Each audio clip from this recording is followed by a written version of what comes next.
The story unfolds with a voice narrating how he has just been reincarnated as a sword. When he wakes up to this realization, a voice in the wind tells him that he has a long way to go. Furthermore, he realizes that he is in a fantasy world where all his abilities are listed. While he tries to process this new realization, 4 goblins try to pull him out of the ground. At that moment, one of the goblins spits on him, and this angers him, as he takes it as a declaration of war. Immediately, he pulls himself out of the ground and discovering that he has the power of telekinesis, which grants him the ability to move himself just by thinking about it. He attacks the goblins. Each kill gives him a sense of accomplishment that he hasn't felt in a while upon his reincarnation. On the other hand, the goblins are angry as they charge at the sword, forcing him to kill them all. After killing all 4 goblins, he notices that his stats are increased. Just then, he discovers that they all possess crystals which he had smashed while fighting them, allowing him to gain the abilities that the goblins possessed. This excites him. Utilizing one of the skills he had gained from the goblins, he digs graves for each of them and returns to the stop he had been fixed before they had angered him. Now there, he laments on how lonely he feels without a wielder. However, he comes to the resolution that he would start collecting skills. He does this because he wishes to become stronger for his future wielder. In a distant land from him, a slave girl named Fran wishes to become stronger as she grows tired of her current life as a trade. While she is lost in thought, one of these slavers throws a rock at her, prompting her to return to work. With gnashed teeth, she wishes more that she had the power to free herself from this pitiful life of slavery. Meanwhile, the sword begins his quest to acquire more skills and become more powerful. As it flies about the land, it sees a monster with tentacles, which at first proved to be much of a challenge. The monster grabs him, draining his energy. Fortunately, he cuts off the tentacles and kills the monster, breaking its crystal and taking its power. Hungry for more power, the sword decides to attack the goblin base. There he sets his sight at the Goblin King, and in one charge, successfully cuts off his head. This causes the goblins to panic. However, he sees the goblin mage and attacks it too, eventually wiping out the goblins and stealing their power. This act takes his sword art to level 3. At this point, he realizes just how astonishing a swordsman his wielder will be once they find him, and this makes him excited. Back at the slave camp, one of the slavers is about to hit a woman when Fran jumps in. With this act of insolence, the slaver commands her to bow down, and she does so immediately. This is possible because of the device which the slavers have put on their necks and wrists of the slaves, allowing them to obey commands without thinking. The slavers laugh at her futile attempt to be brave when she is pathetically weak.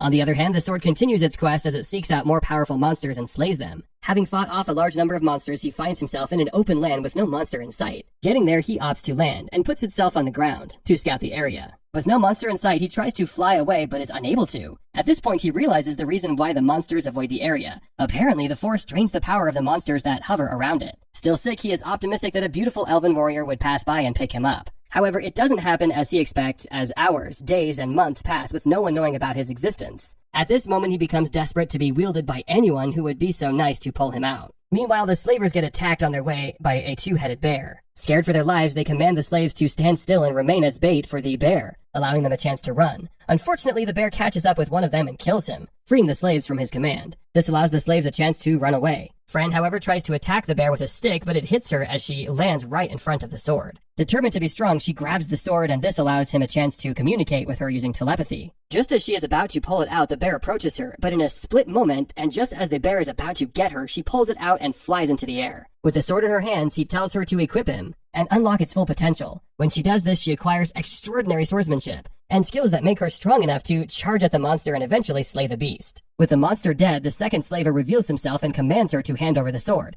However, using telekinesis, the sword kills the slaver and frees her once again from her bond as a slave. After that, he begs her to be his wielder, and she accepts wholeheartedly, as the two seem to have found what they have always wanted, a wielder for the sword and power for Fran. How extraordinary do you think this partnership between Fran and the sword would be?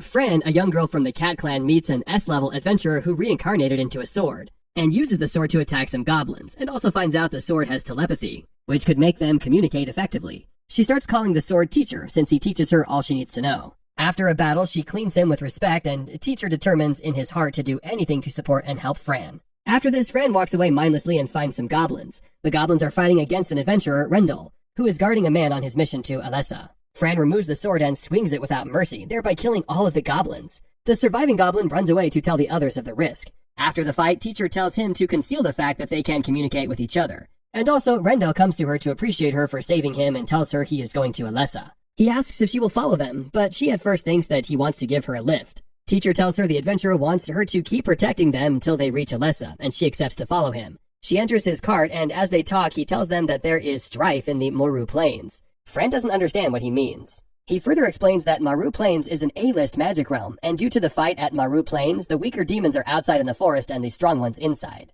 Teacher immediately finds out he is the cause of the fight. Rendell continues and tells them the fight is a result of the death of an S-ranked adventurer, Fenrir. And just as teacher had said, he is the cause. Fran asks Rendell if he knows anything about the magic sword just so teacher will know his history. But Rendell says he doesn't know much about it.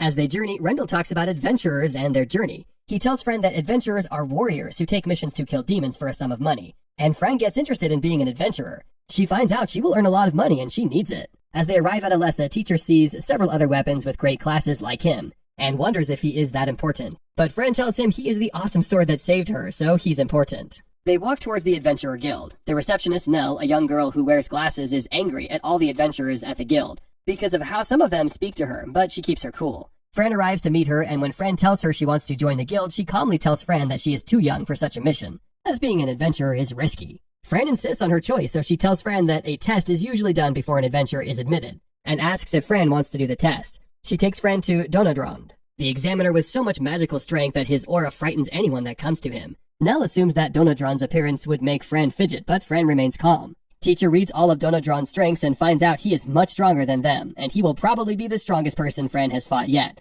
But Fran determines to fight. Donodron makes his first attack, and shockingly, Fran dodges it. She jumps on the mountain as he attempts to hit her again. She dodges all the attacks until she sees her sword technique and dragonfly to defeat Donodron. Nell is shocked at this, and she asks who Fran is. Eventually, Fran is taken to Klimt, the head of the guild, who asks for the secret of her skill, but she tells him she can't tell him. He admits her and takes her to the crystal. They ask her to choose a class she wishes, but when they check the class she qualifies for, they find out she qualifies for several classes. She chooses the sword mage class and collects her adventurer card. She goes to speak with Nell and purposefully throws out all her demon possession from the demons she has killed. She sells it at the guild and gets 195,000 gold. She walks away to get a place to sleep, but some poor adventurers try to attack her. She ignores them based on the teacher's advice, but they do not stop. They call her a thief and remind her she is from the stupid Black Cat clan. They say she planned with Nell to get her possessions sold at a high rate. When Nell comes to correct that initiative, they attempt to attack Nell. Fran defends Nell but doesn't use her weapon. She fights with her hands and leaves. Nell orders that the adventurer pay damages of 100,000 gold, else they won't leave.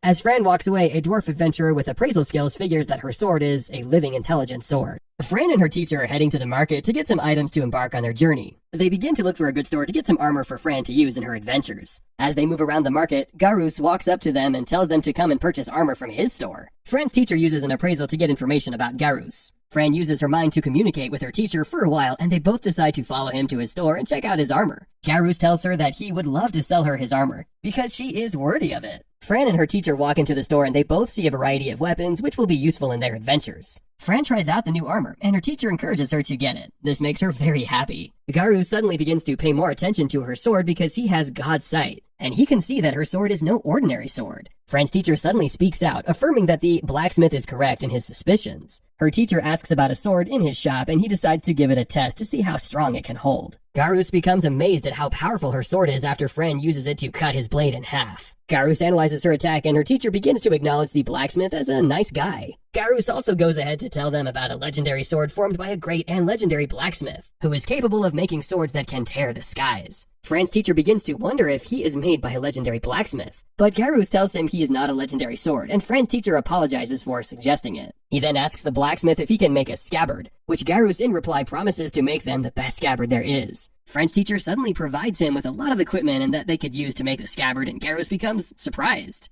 Garus notices that the materials are from D and C rank monsters and promises to make stronger armor with the materials. Fran's teacher tells Garus that they do not have much money, and Garus suggests they pay him with materials. Garus sees it as a means to make more money from other adventurers while he makes equipment for Fran. Garus tells them to give him a month and their scabbard will be ready. Fran thanks him and they leave the shop. On their way out, Fran's teacher suggests that Fran get some undergarments. Fran begins to think about it when suddenly she hears a call from a lady. Fran is called to come into the shop to have a look at her beautiful undergarments. The shop attendant shows Fran some beautiful panties that will suit her well while she goes ahead to try out other outfits in the shop. Fran departs from the shop after getting all she needed from the shop. After leaving the shop, Fran's teacher suggests they get some food items and cooking equipment. They head to the saber-tooth shop and they meet a huge man named Rufus. Rufus tells them that it is a general store and he tells them to have a look around and get whatever they want. Fran's teacher uses his power and notices that he is an adventurer, making Fran ask him about his adventures. Rufus admits being an adventurer, but tells her he has retired 3 years ago, and tells her to help herself with all they need in the store. Fran and her teacher finish up getting all they need from the store. Fran's teacher then promises her to make a very wonderful meal and tells her to get an inn where they can stay. Fran uses the guild card to get an inn since she is still little and they will not allow a little girl in an inn without an adult. They arrive in the room. Fran becomes very excited on seeing the room as she had not slept in that kind of bed before. Her teacher promises her that he will make sure she continues to sleep in a bed as good as that henceforth. Her teacher then proceeds to make her dinner and prepares fried meat for her using all of the spices and ingredients they bought from the store. Fran tastes the food and thanks her teacher for making her a wonderful dinner. After eating, Fran's teacher begins to inform her of her plans for the next day, and all she will be doing to have a great adventure. He also discusses how they plan on using their Evo points in the future. While talking, he notices that Fran has fallen asleep and he uses a blanket to cover her up.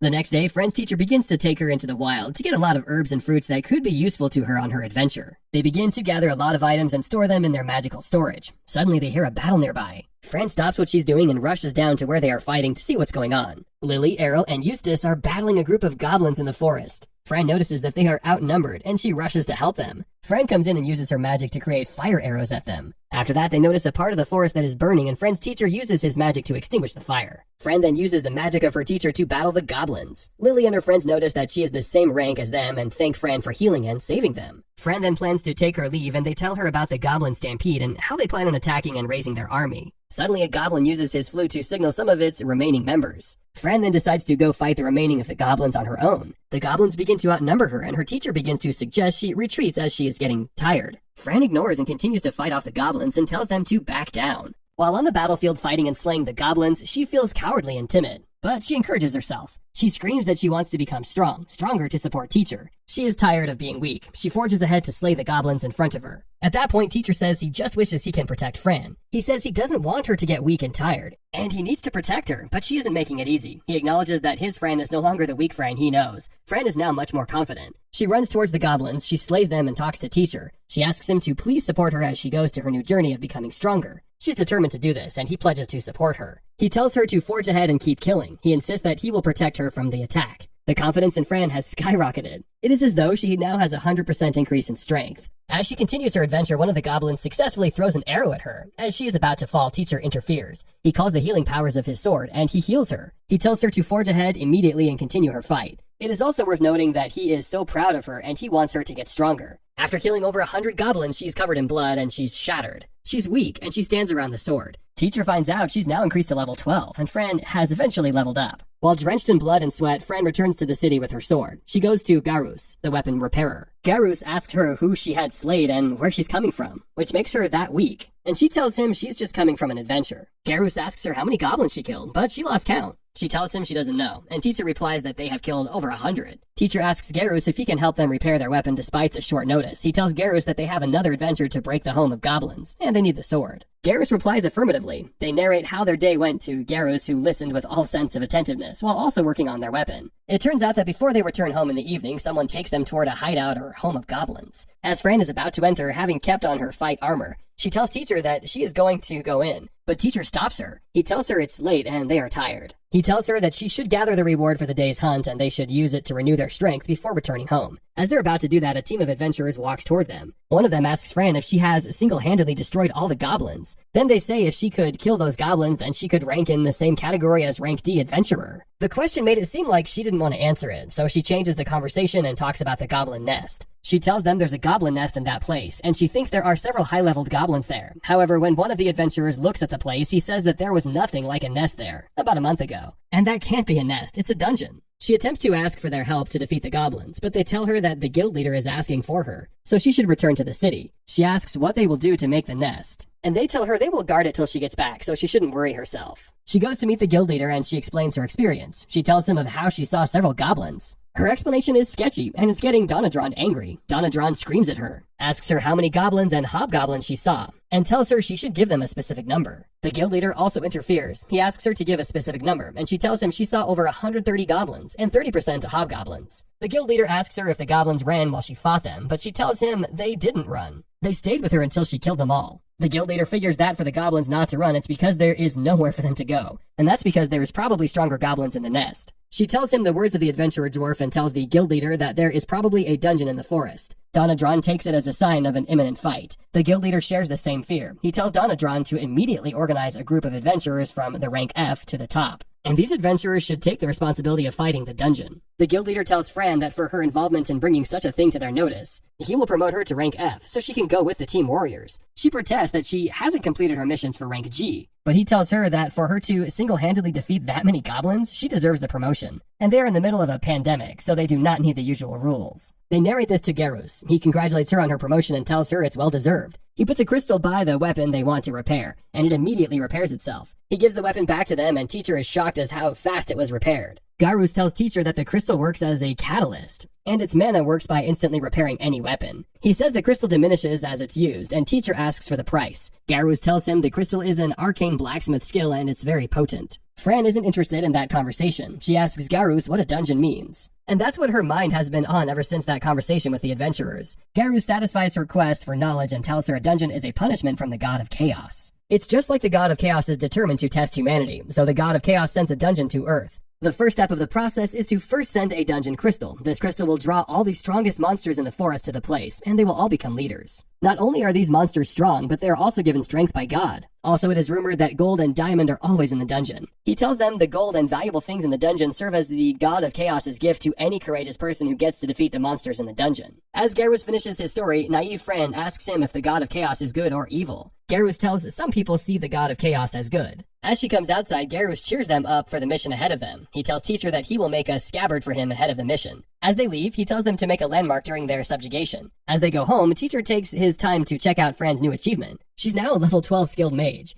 She has the sword spirit, and she has also gotten a new title of Goblin Killer, a title which is usually given to any adventurer who kills 100 goblins. However, irrespective of her achievement, she's also tired. Teacher says that his healing magic can't heal mental and emotional exhaustion and asks her to rest, but she tells him she needs to take her bath. He tells her to go, but she asks that he follow her. He refuses the offer and tells her he doesn't want to take his bath, but she insists. She says they had both gone through a stressful day and they both deserve a bath. She drags him to the bathhouse. At the bathhouse, Teacher wonders if Kat also likes to bathe. He asks her if she likes to take her baths, and she replies affirmatively. As she bathes him, Nell arrives. Nell tells her she has disobeyed the law by bringing her weapon to the bathhouse, and tells her her weapon isn't allowed. They apologize to her and they go to eat. At the table, Fran tells Nell that she had a stressful day with her sword, which is why she decided to take a bath for her sword and apologized again. Nell tells her she heard Fran is also going for the goblin subjugation. She encourages Fran and tells her she knows she will do well. However, she begs Fran not to overexhaust herself. She says if the stupid deputy captain had assigned knights for the guild leader, then the burden of killing goblins in the dungeon won't be on the adventurers. She explains that the deputy leader has the responsibility of picking a team for such a purpose. She also says if Amanda is around, then the mission will be a walk in the park. Trust Fran to ask her who Amanda is. She explains that Amanda Hariti is a rank A adventurer, an ice among them all. But she has been given the mission of going to Maru Plains to investigate the calamity Teacher had caused. Fran throws her question to Nell. She asks her if the god of chaos is good, so Nell tells her the creation story. According to Nell, 12 gods visit Earth to create the Earth. They all add their quota to it, and the god of chaos also does hers by creating several issues on Earth so humans can keep competing and revolving. Fran asks if there is a god of war, and Nell tells her there is a god of war. However, the god of war is greedy, and he has an obsession with power, so much that he becomes evil and fights his colleagues. They defeat him and scatter his remains all over the Earth. However, the Earth couldn't take it, so he remains turned to the monsters on Earth. Fran is already feeling sleepy, so she goes home to sleep. The next day, which is the battle day, Fran and Teacher visit Garus. He shows them a very pretty scabbard which he made for Teacher. Teacher is so excited that he jumps into it. Garus shows them there's a way Teacher can come out of the scabbard without Fran's help. They join the other adventurers, and Donadron, the leader of the team, tell them they have to defeat the king and queen first, then the dungeon master. As they prepare for their attack, the goblins come to attack. Teacher tells Fran to join the warriors in fighting. As she gets to the lower goblins, they run away from her as they have seen she's a goblin slayer. She saves one of her colleagues from dying, but Teacher can't use the crystal from the killed goblin in public, so he tells her to go to the dungeon. The dungeon is filled with goblins, so she jumps using the Madair jump, which they have obtained from one of their fights. She uses the tri-explosion to destroy some of the goblins before moving forward to use Fire Blast. She attempts to enter the dungeon and kill the king and queen. On the other hand, in the dungeon master celebrates that he has caught the humans unaware, but he doesn't know what's in stock for him too. As the goblins run towards them, Fran goes against the adventure leader Donadron's instruction, and she forges towards the dungeon under the teacher's command and by using one of the skills they have gained in battles. She jumps to the dungeon front, and several goblins forge ahead to defeat her. The other adventurers are scattered to fight the goblins, as it seems as if the goblins are also taking advantage of their attack to attack them in return. This gives Fran the opportunity to jump into the dungeon. Donna Drond and another top adventurer enter the guild with her, and Donna Drond is angry that she has disobeyed the instruction that no one should enter the dungeon without being commanded to. The top adventurer tells Donna Drond that they should forge ahead with Fran, so Fran won't get to the goals first and take it all. It is obvious that Fran is excited about her new powers. He runs towards the dungeon with so much happiness that Teacher has to calm her down. He tells her she shouldn't overwork herself like she did the day before, and she should also understand that the dungeon is a very deadly place, and she is at risk. She reassures him that she will be fine as she has the skills needed, and he tells her that if it happens that they are overwhelmed, they will use the teleportation feathers they brought with their gold to disappear from the dungeon. Teacher needs crystals to get more strength so they can defeat the goblins, so he tells her they will only fight the useful goblins with valuable crystals in them that they can use, and they will avoid the weak goblins with no crystals. This way the other troop coming behind them can also see goblins to kill. She accepts his decision, and as they approach the goblins he uses his parallel thoughts, and they slay them. He takes the crystal and the goblins killed while he avoids the goblins without crystals. He tells Fran that if the other adventurers arrive and they see dead goblins without crystals, they should suspect her. So he decides to use dimension storage to store the dead goblins in his realm before moving on. He notices Fran is getting stronger and more confident in her ability, and he comments on her excellent work. She's super excited to get a commendation from him, which pushes her to do more. As they continue avoiding the weak goblins, the weak ones come together in en masse and attempt to attack them. He tells her that they do not need these goblins. So he uses his double chant, which is the union between the parallel thought and Fire's javelin, and he uses it to destroy all the goblins. She tells him that his parallel thought skills are getting better, and he remembers the time he asked Fran to use parallel thought. Fran uses the skills and she gets them, but she complains to him that she doesn't like the skills as it gets her weak. He figures that he could only use it because he isn't human. They continue in their adventure in the dungeon until they find another way inside the dungeon. They figure the dungeon is huge and wide, and they assume the master of the dungeon is probably hiding in the lower dungeon. As they approach the dungeon, they sight two hobgoblins. The hobgoblins run away immediately after they see her, and she rightly assumes that they are going to call their king and queens. On the other hand, Donna Drond and the other adventurers arrive at the dungeon. They pass through the places Fran has destroyed, and they kill some of the goblins she has left for them. One of them talks about how Fran has finished most of the mission, and the other replies that she at least left some of the goblins for them. At that point, Donna Drond figures exactly what the teacher has feared. He tells the others that for a goblin invasion, the dead goblins he is seeing on the floor doesn't equate to the numbers that should be there, and the dead goblins should be more than that. They assume that the invasion isn't as huge as they had assumed, but they do not know that some of the bodies have been hidden. One of the adventurers asks Donna Drond who Fran is. He tells them that Fran is just a low-level adventurer, but her sword and her skills are level 7, which puts her on the same level with high and advanced adventurers. The adventurer replies that since Fran has the skills of high adventurers, they do not have to be bothered about her. But Donna Drond replies that Fran is still a kid, and she could make mistakes due to her oversight, so they should hurry and catch up with her. As Fran and Teacher continue their adventure, they get to a place where they see several goblins rallying around a particular goblin. Teacher should see the strong aura coming from the goblin, and he figures the goblin is the king and queen. He remembers his encounter at Maru Plains and how the other small goblins ran to the king and queen for protection. Fran is excited about the goal ahead of her, and she asks Teacher if she should forge ahead and fight, but he tells her they have to be careful. He says she's going to fight the king and queen and not the other goblins, so she can't go there without a plan. He creates a plan immediately, and he tells her that he will distract the goblins with magic while she will attack during the distraction. The plan goes well with Fran, and Teacher uses his parallel thoughts and double chant again. He calls for Fire Blast and Fire Javelin and throws the fire at the goblins. As the fire dies down, he asks Fran to use her skills to defeat the other goblins, but as she flies there, she is faced with an unexpected surprise. She finds out all the goblins are dead, including the king and queen that she has been excited to kill. She starts crying and gets angry at Teacher. She calls him a thief and says he has stolen her goblins. He persuades her and tells her he didn't know the goblins will be that weak, and he apologizes to her. She decides to forge ahead, hoping that she will find more goblins to kill. Also, she figures the reward for the adventure hasn't arrived, and some of the other goblins are running away from her.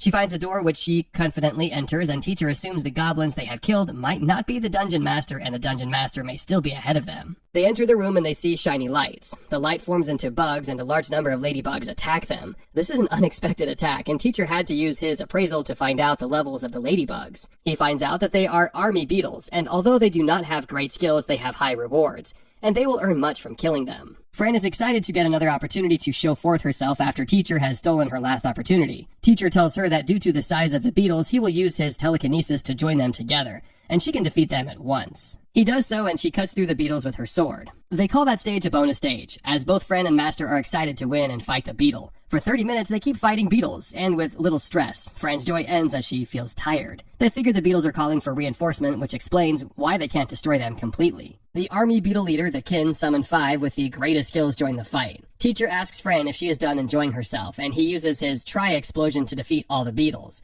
They assume their mission has ended, and Teacher tells Fran that she has now been promoted to level 17, and she has gotten the skill of a kin summon slayer. However, they both see another door in front of them. As they get near the door, both Teacher and Fran could feel the aura of something strong. Even Teacher acknowledges that what is in that room is stronger than what he had encountered in Macau. He senses the demon in that room is probably a C-ranked monster, Glutton Slime King. Before entering it to face that threat, he figures out the need to empower Fran with more powers. He gives her the all-resistant skills, which will help her resist any attack. They employ the sensory boost, so that it will sharpen her senses, and it will help her figure where the attacks may be coming from. Then he gives her regeneration, a skill that will make her heal fast. He also tells her that if she leaves that room alive, he will prepare his favorite food for her. He says his favorite food is curry, and she's excited to eat it. As they enter the room, the door closes, and the monster in the room looks at Fran and says that she looks weak. He says he won't get confused by her weakness, and decides that for her to get to that room, she isn't really weak. At the guild, the receptionist feels so much concern for Fran that she goes to meet the guild leader, Klimt, and asks Klimt if he is sure that Fran will be fine. Klimt tells her that the guild is a recently built one, and it can't have so many enemies, so he's sure that they will be fine.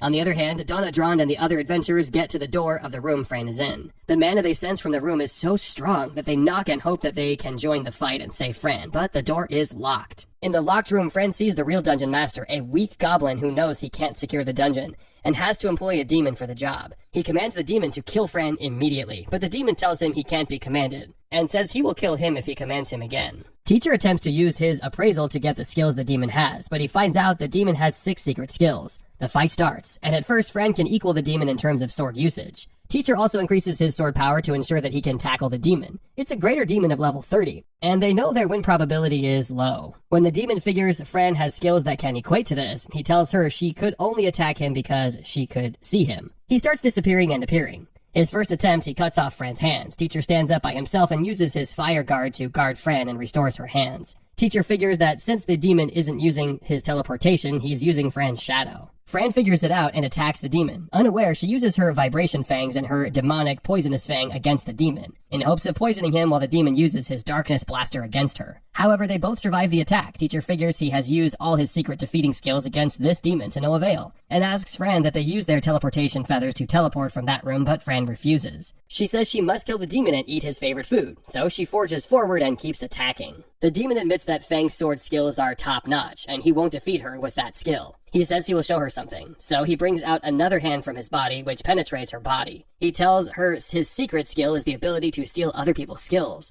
So he has taken over her sword skills, so there's no way she can use the sword to defeat him again. He tells her to prepare to die, and she also gives up in her heart.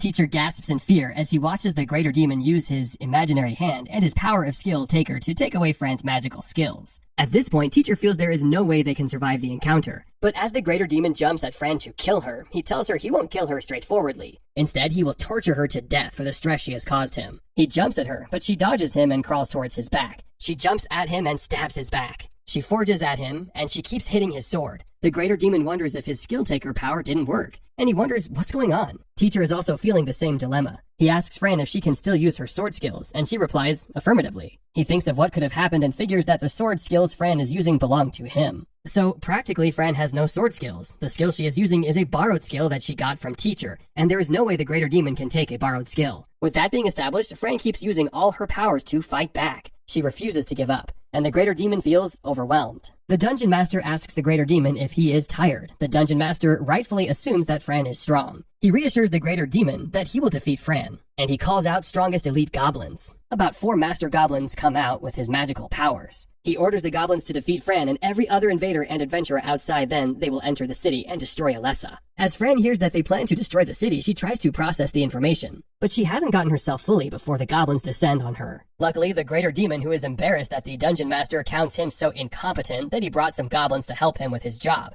angrily uses magic to send the goblins back. The dungeon master looks in awe as all his goblins scatter in the air. The greater demon tells the dungeon master that he used a dark magic called the Black Bomb, and if the Dungeon Master disturbs his fight again, he will kill the Dungeon Master himself. He faces Fran. He tells her he's tired of the confrontation, and that she is not fit for him. He says it isn't fun for him to tackle a person and says he will instead destroy the whole village, so it's about time he kills Fran and gets moving. He attempts to use very great skills, a power with so much aura that Teacher himself knows what's coming at them. Won't be easy. The Greater Demon calls the power the Darkness Voltasur, and it's like a volcano. He throws it right at Fran and the ground shakes. Outside the war room, Donadron and the other adventurers feel the strength of that magic. They see how it sounds and the ground shakes. They wonder if Fran is still alive, and they know quite well that if Fran is still alive, it is no doubt a miracle. Donadron attempts to use one of his dark magic, which he calls the Wild Impulse, to cut off the door, but it doesn't work. They figure out that no matter how hard they try, the door can only be opened from the inside. Inside the room, the Greater Demon tells Fran that she was lucky to dodge that attack, and she won't get so lucky the next time. At this point, Teacher tells Fran that there is no way she can survive, and she can't defeat the Greater Demon alone. So he brings out their magic feather for teleportation and tells them to use it. But Fran takes the feather. She agrees that, considering her present strength, it's suicide to keep fighting the Greater Demon. But she has heard the Dungeon Master say that if they kill her, they are going to Alessa. She tells them that if they go to Alessa, they will kill everyone in the guild, including Nell, and she doesn't want that, so the teacher should lend her his powers. Before she finishes her words, the Greater Demon calls out another of his magic, which he calls the Darkness Spear. He throws the spears at her, and she swings away from them. At this point, Teacher admits that although Fran wants to evolve to be a stronger warrior, beneath that wish is also the wish to protect others. Fran doesn't want anyone to die, and if she leaves the battle, life will be lost. So Teacher tells Fran that he will protect them and ensure that they won't die. So she should keep fighting. The Greater Demon doesn't reduce his powers. He uses the Darkness Blaster to throw down all the rocks in the room, and Fran spends all her energy blocking them. Teacher looks at the Greater Demon's stat again, and he knows that he promised her that they would win. However, he also knows that there is no way in hell they can defeat what's in front of them. He looks at the stat, and he sees that the Greater Demon has a high mana, so he can use several magic repeatedly without getting weak. He figures they can't defeat the Greater Demon with a sword, and tries to see if the Greater Demon has any weakness that could kill him. The Greater Demon uses Black Bomb, and he starts attacking indiscriminately, but Teacher figures he is avoiding the Dungeon Master. They know that during the battle, the Greater Demon and the Dungeon Master do not really like each other, so Teacher wonders why the Greater Demon is protecting the Dungeon Master. Having come to a realization that there is something about the Dungeon Master that is making the Greater Demon protect him, he tells Fran to attack the Dungeon Master. As Fran throws her fire arrow at the Dungeon Master, the Greater Demon goes to protect the Dungeon Master. They remember the words of Donadron, which he said before they entered the dungeon. Donadron had told them that if the Dungeon Master is killed, the dungeon will close by itself, and every goblin or demon inside of it will die. Since it was the Dungeon Master who summoned the Greater Demon, then the Greater Demon will die when the Dungeon Master dies. They decide to use their magic to attack the Dungeon Master. As they attack with their fire arrow and 4 javelin, the Greater Demon uses all his powers to protect the Dungeon Master. Teacher realizes that when the Greater Demon is using his protection, he couldn't attack them. He formulates a way that they could win the battle. He knows that if they keep looking for the Dungeon Master, the Greater Demon will keep protecting him, so they have to go for the Greater Demon. He figures that the Greater Demon has exhausted some of his energy, so he asks Fran to stop the attack. The Dungeon Master uses his magic Perception to recharge his mana. During this period, Teacher tells Fran that they will set the Greater Demon up. He tells her to use the wind to throw the sword at the Greater Demon and distract him while she attacks. As she throws the sword, the Greater Demon wonders why she is throwing her sword away. He sees Teacher flying towards him. He figures out what Fran is trying to do and says he will build his defense in such a way that Fran won't be able to attack him. He builds his defense, but Teacher dodges through it. Teacher is planning to attack the crystal in the Greater Demon's heart,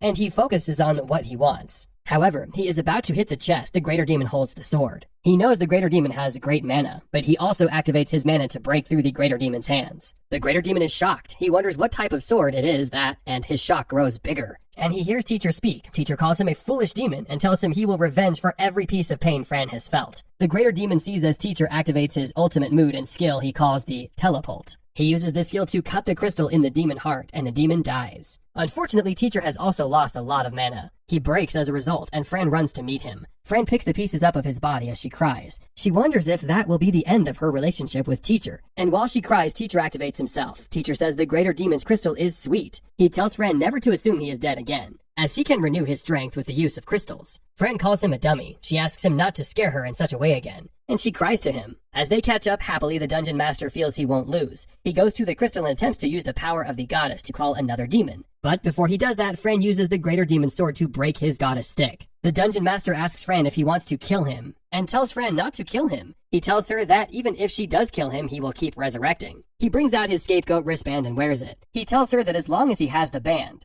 he can't die. Fran then cuts off his hands. She tells him the problem has been solved. She gives a hand to teacher who keeps it. She attempts to kill the dungeon master, but teacher stops her. They see the dungeon core changing color and acknowledges the dungeon master is dead. The dungeon crumbles and everywhere returns to normal. Fran comes out to meet Donadron. Before coming out, they hide the greater demon's sword. As the other adventurers see her, they ask her if she indeed killed a level B monster. While everyone approaches her with several questions, Donadron pats her head. He encourages her to kill such a great monster, but he uses his intimidation skills to warn her not to do so again. He reminds her of the instruction that they should not do anything alone and tells her the 10 rules of being an adventurer. While she suffers the punishment for her acts, teacher is interested in their levels and powers. Teacher finds out she is now at level 25, contrary to the level she was when she entered the dungeon. And he has also leveled up to level 8. He asks her what she wants so he can buy it for her, and which skills she wants to level up. He speaks to her twice, but she doesn't reply. So when she later replies, she tells him that while she is serving punishment, he is thinking about levels. He changes his word and says he is asking her about the curry he promised her. They buy several master skills, including the skill taker skills, which she saw the greater demon using. They return to the guild where she meets the guild leader. He first gets angry at her for going into such a dungeon without taking others along, and tells her that if she couldn't kill the demon, she would have kept the whole city at risk. But since she killed it, he will excuse her. He appreciates her for bringing the body of the greater demon back to the guild, but tells her that demons of such level have a crystal on their heart. He says that crystals are so powerful that they can cause countries war, and they will need to collect the crystal. If not, the elders will revolt. She tells him the crystal broke during the fight. He believes and tells her since the elders aren't asking, he will trust her words and believe she means no harm. As he says this, a fearful individual breaks into the office. The person tells Fran that she is lying and she can't lie to him.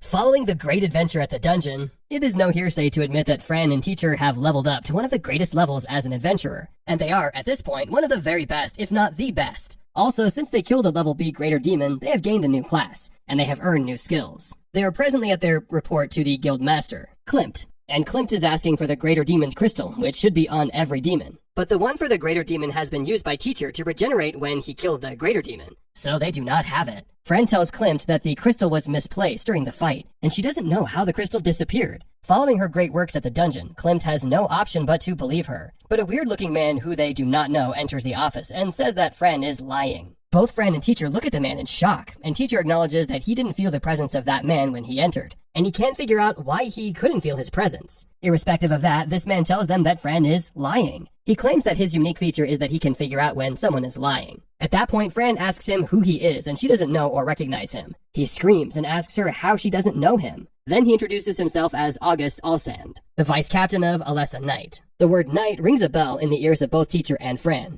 suddenly remembers what Miss Nell has told her before. Before going to the dungeon for the fight, Miss Nell has earlier told Fran that the knights are meant to give the guild some warriors to fight the war. But the vice captain of the knights hates adventures, and that's why he has insisted that he won't release his knights. Fran figures August is the knight that hates adventures. August continues and tells them he has the essence of falsehood skills, and he can see through deceit and lies. So it will help if Fran doesn't like him. He tells Klimt that saying the crystal disappeared is a lie, and that Fran should be punished.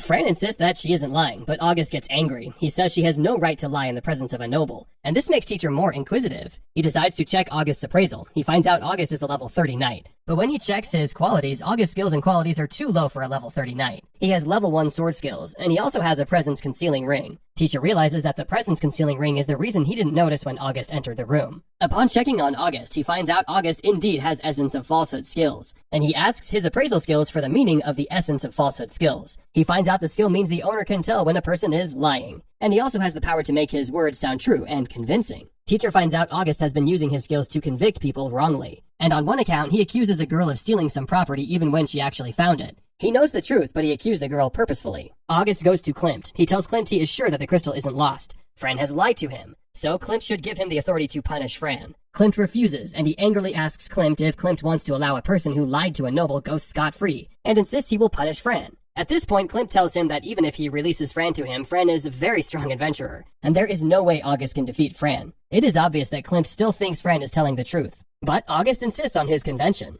Klimt tells him that he can't handle Fran, and that Fran was the one that single-handedly defeated a level B greater demon, so he's nothing in the presence of Fran. He resigns to fate and says that if Klimt wants him to forgive Fran, then Klimt must give him the demon's body, and the other loot that they got from the dungeon, but Klimt refuses. Klimt reminds him that when they asked for knights to help them with the quest, the knights refused to help them. August says it's because they do not know how risky the dungeon is, and that's the reason they can't release knights. They had to be sure the dungeon was a risky one before he could drop his noble knights, and now he is sure the dungeon wasn't difficult, which explains why a little girl could destroy the dungeon, so he doesn't regret his decision not to give them knights. Klimt tells him that they are fine without the knights, but the major point is he shouldn't think of getting any of the dungeon loot, even when he didn't join the fight. He insists he will report Fran for disrespecting him and lying to him. Klimt says he is sure Captain Urus, the captain of the knights, wouldn't have refused their request for knights. And he is sure the request didn't get to Urus' table, and it was August who single-handedly threw away the request. August speaks defensively and asks Klimt not to think of dividing the knights. Klimt tells them that the crystal, as well as everyone that comes from the greater demon, belongs to Fran. So even if she refuses to release it, she isn't at fault. Klimt asks August to leave without causing much trouble, and says if he does, he will report to Captain Urus that August didn't release knights for the subjugation. August becomes like a typical crybaby. He says if Klimt tells Urus anything, then he is weighing a war against Sir Holmes, which is his father. To settle the fight, Fran brings out the last proceeding of the dungeon with her. She tells them she will give them what she has, and August expects that it's something valuable only for August to see her holding goblin horns. He gets angry with her and pushes her away. The horns fall down from her hands and she falls too. August angrily speaks to Klimt, telling him he didn't teach Fran how to respect the nobles, while Fran is also angry and furious that August pushed her away. She is flaming red, and she tells Teacher that she will kill August. Teacher tries to calm her down. He reminds her that if she kills a noble in the office of the guildmaster,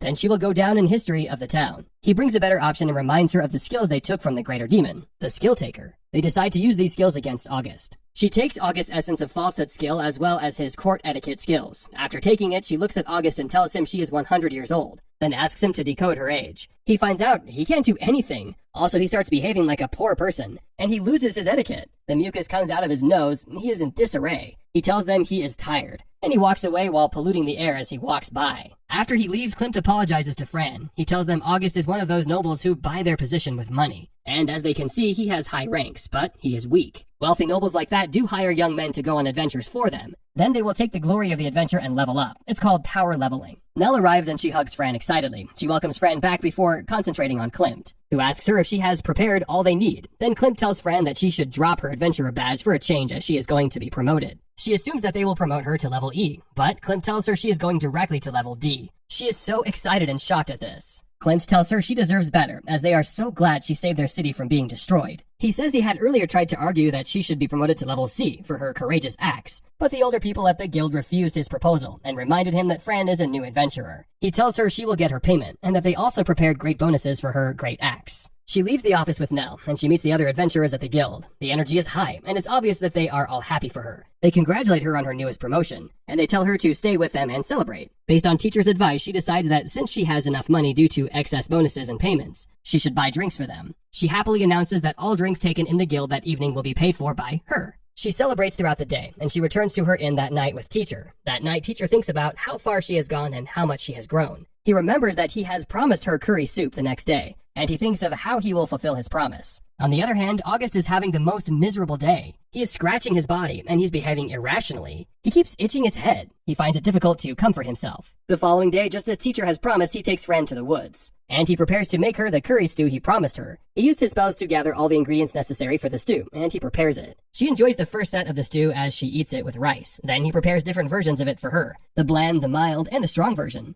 It's obvious Fran is enjoying her day. As they leave the woods, they see a man waiting for them. The man asks her if she knows August, and she recalls that August is the rude noble that fell into her trap. He tells her that August is looking for her, and he doesn't know how she relates to August. He tells her August behaved badly in the presence of his father, Count Holmes, and he has been sent away, but he keeps asking for Fran. The man tells him August is a bad person, and she should be careful. She continues her journey feeling guilty for what she has done to August, but Teacher reminds her it was August who looked for their trouble first. They notice that someone is tailing her. He tells her to deceive the person into a private place with her. Then she should kill him. She goes to a rooftop, where she finds out the person trailing her is August. He looks like an undead. And it even took Teacher his appraisal skills before he could recognize that he is August. However, she denies knowing August and tries to convince August that she isn't the one he met yesterday. The sword gives her up, and August recognizes her. He calls one of his assassins, who is a blue cat, to defeat her. As Fran sees the blue cat, she gets scared. She tells Teacher that blue cats are black cat's worst enemies. Meanwhile, a lone lady is seen walking alone at the episode's end. Some monsters come to attack her, and she defeats them. Fran looks so scared as the blue cat comes to meet August. Giron tells August not to worry, saying he will teach Fran a lesson and that black cats and blue cats are enemies. Fran mentions the name blue cat repeatedly, and she shakes. Her hands shake from holding the sword, and Teacher also feels scared that something is definitely wrong with Fran. He acknowledges that he has never seen Fran in this type of mood before, and he tries to ask her why she hates the blue cats that much. On the other hand, August looks at the situation and assumes he's on the winning side. He screams and dances around, singing that the thousand slasher Giron, a great blue cat warrior who fought fought and won the Battle of Lutz and was declared the hero of the Battle of Lutz, will help him win the battle against Fran and the teacher. The teacher notices how nervous Fran is. He also admits that he's never seen Fran look that weak, and even when they were fighting the greater demon, Fran was still optimistic, but this is a mood he's never seen. He asks Fran why she feels scared of the blue cat. Fran explains to him that about 100 years ago, the blue cats deceived the black cats, and they made a wrong decision, killing most of the black cats and making them the lesser species. Even after the betrayal of 100 years ago, the blue cats also make it a duty to fight and sell black cats as slaves at every opportunity. On the other hand, Guron sounds sure of his victory as August commands him to cut Fran into two so he can get his perfect revenge for what Fran and teacher did to him. Guron looks at Fran. He sees her hands shaking and asks her if she is scared of him. The scene Fran sees in front of her reminds her of when she was traveling down to that city with her parents. She says that she encountered a lot of blue cats with her parents, and they got into fights at every opportunity. She thought they would die. Teacher realizes Fran's fear of the blue cats is deep, and it's not something she can shake away. Guron goes nearer to her again and whispers into her ears, asking her if she's afraid. She refuses to reply, and he answers herself. He says she's afraid, and he isn't shocked, as she has every reason to be afraid. He goes behind her, and he attempts to attack her from behind. Fran is distracted and lost in her thoughts, and Teacher calls her attention to the attack. She uses her sword to block Guron's sword. Teacher uses his appraisal skills to check Guron's sword, and he finds out a shocking thing. He realizes Guron's sword is an elusive pyroxene magic sword, a sword greater and stronger than the lesser demon's own. Fran holds onto the sword, using all her strength to stop the attack, but she's weak. Not only is she weak physically, but she's also mentally weak and not ready for that scene. Guron pushes her away, and she falls onto the floor. While on the floor, he warns her against holding his swords again. He tells her the last person that held his sword like that was a woman, and he intentionally cut off her daughter's lip, limb, arms, and legs, but the girl should wait for him to finish his actions before she died. He gives another instance of a lady in which he tore her body and then hung her from a tree. On the tree, he removed her skin, and she cried out in pain. While she is still breathing, he takes her off the tree and throws her remains into the wilderness for the animals. He asks her if she has ever seen animals eating a person's body when she is still alive. He says the sound is the best he's ever heard, giving him great pleasure. He mentions another example of a woman where he had removed her eyeballs before killing her. He raises Fran, and he steps on her head with his shoes. He tells her he can't wait to tear her off, and asks if she will also make painful sounds that will make him feel happy. Fran is dejected and scared. Teacher speaks to her and encourages her. He tells her Guron is an evil person, while she is a person growing to be more courageous, and they will and they must defeat Guron. Teacher tells her he can't allow a person like her to lose to a demon like Guron. Upon hearing Teacher's words, she feels more encouraged. She appreciates Teacher for his words, and her countenance changes. Her mood lifts, her eyes get brighter, and her strength shines, so much that Guron notices something has changed. He's no longer seeing the timid black cat, which he has intimidated, and he sees a black cat that is booming with confidence. She stands on the floor and removes his legs from her head. He angrily asks her what right she has to look at his face, and says he will kill her and get done with it. He raises his sword against her, which is a shock to him when Fran defends against his sword. He's shocked, but he tries to cover it up, and she asks how many black cats he has killed. He first tells her 5, but says he has killed so much that he actually stopped counting after killing the 10th. She tells him it's time for his judgment, and she will get revenge for every black cat he has killed. He looks at her, wondering what she will do. Within a split second, Fran cuts off his hands and takes his sword. He doesn't know what has happened. It happens so fast that it takes him minutes to recover. By the time he recovers to what's happening around him, he sees Fran putting his hands into the dimensional storage. He screams, "My sword!" before remembering, "My hand!" She tells him that a living person can't enter into the dimensional storage, but she can store his thumb there. When he gets to his reality, she tells him she will avenge everyone he has killed. She bends and cuts off his legs. As he is on the ground, she cuts off his arm. He is so shocked and asks how come Fran is stronger than him, and how it is possible that a black cat will defeat him. Little does he know that he's almost dead. Fran attempts to kill him, but Teacher stops her. He tells her that if she must kill him, then she should allow him to take the burden. However, she refuses his offer. She tells him that she wants to be a source of inspiration to every surviving black cat around. She wants them to see her and wish to survive, so she wants to evolve. And if she leaves a man like Guron alive, then it will mean that more black cats will die. He realizes that the pain she's feeling at that moment isn't something he can carry for her. He requests that she uses him when killing Guron. She removes Guron's skull, and she puts his remains into dimensional storage. August is shocked. He explains that Fran killed and hid the body. Fran asks Teacher if she should kill August too, but a water spirit comes beside her. Klimt, the guild leader, has sent the water spirit. The spirit tells her not to kill August. She goes to the guild leader's office with Teacher and the water spirit, and while at the office, they find out Klimt is a spirit maniac, as he has several spirits under his control, including the water spirit he sent to them. He tells them that members from the guild would have taken August to his father, Lord Holmes. He reports that Holmes has brought the request that his son should be found and brought back. He says August was placed under house arrest for disrespecting royalty, but he stole money and ran away. Teacher found that August's intention when he came to attack Fran was to kill Fran and get his revenge. Then he would run away. Klimt says that now that August has been found, he will either be kept away forever or banished, but anything that happens to him is none of their concern. Fran asks Klimt if the search for August was an official mission. He replies affirmatively and tells her she has fulfilled the mission and she will be given the price for it, as well as a bonus. However, the mission is a secret, and he wants them to keep the matter secret. Both Fran and Teacher are happy happy about this. Klimt tells them to meet Nell for their pay. On their way out, Fran meets a lady who calls her child, and teacher wonders if the lady is Fran's mother. As Fran already said, her mother is dead. Fran looks at her for a while and tells her she isn't her child. The lady insists that she is Fran's mother and asks Fran to call her mother until Klimt interferes. Klimt calls the lady and introduces her as Amanda. He tells them she is an A-ranked adventurer, and when teacher checks her skills, he sees that she is 58 years old and is given the name Custodian of Young Kids. She has been sent to investigate the Maru Plains, which explains why she hasn't been around. She calls Fran's name, and Fran is shocked that he knows her. She tells Fran that everyone in the guild is talking about her. Fran leaves Klimt with Amanda and returns to the city. She goes to buy something but sees Amanda. She goes for sweets and sees Amanda. She walks by the way and sees Amanda. She concludes that Amanda is stalking her. She goes to ask a man at the guild if there is another dungeon, and the man tells her the only dungeon near to them is at Ulma. She concludes that she doesn't know Amanda's intention, so she asks Nell about Amanda. Nell tells her that although Amanda is weird, she has excellent intentions, which is why she is given the title of Mother of Children by the gods, so she can be comfortable with Amanda, as Amanda doesn't mean any harm. Amanda comes at about the same time. She tells Fran that Fran can call her mum, but Fran refuses to call her mum. As they have their argument, Klimt calls for Fran. When Fran gets to his office, he shows her several crystals. He tells her he got them during his time as an adventurer, and he will give her 3 of them in place of a favor. He asks that she takes a mission to go to a spider nest by a dungeon and investigate it. Fran negotiates with 5 crystals, but asks Klimt why he wants her to take the mission. He tells her that some people have been against her recent promotion, and they've spread rumors that he's taken a liking to her and doesn't want to be associated with liking a young girl, so she should take the mission to prove her talent. He also offers to give her a pass to the Ulma dungeon if she succeeds in this mission. Amanda breaks into the office. She insists that she will go for the mission too, and Klimt allows her. At home, Fran asks if the dungeon will be difficult, but he tells her that since the dungeon has been cleared, they can't meet a demon like the Greater Demon. He brings out the crystals they have and uses them. He levels up again and gains several skills. One of them catches his fancy, the Kin Summon skill, and he anticipates using it. They depart on their mission, which becomes more difficult than expected, as Amanda is seen attacking them as the episode ends.